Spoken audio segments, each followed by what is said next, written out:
Hello বন্ধুরা, good afternoon. Riaz ব্লগে তোমাদের জানাই অনেক অনেক ভালোবাসা। তো দেখো, একটা মিনি ব্লগের সাথে তোমাদের সঙ্গে দেখা করলাম। চলে এসেছিলাম একটা মহোৎসব বাড়িতে। তো মহোৎসব বাড়িতে আসার পর যে রাধা মাধবের মন্দিরটা নাম হচ্ছে ওখানটা দেখালাম। তারপরে দেখো এই সাইডে কিন্তু ভোগ কীর্তন হচ্ছে, তো এটা দেখতে থাকো।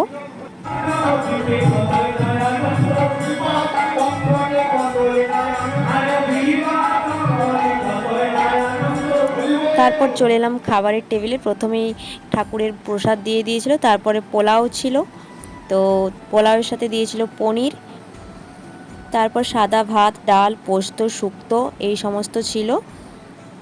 শেষ পাতে ছিল পায়েস, চাটনি, পাঁপড়, মিষ্টি, এই সমস্ত অ্যারেঞ্জমেন্ট ছিল। চলো আজকের এই মিনি ব্লগটা তোমাদের কেমন লাগলো অবশ্যই করে কমেন্টের মাধ্যমে জানিও। Tata, bye bye. তোমরা ততক্ষণ সুস্থ থেকো, ভালো থেকো। দেখা হবে নেক্সট ব্লগে।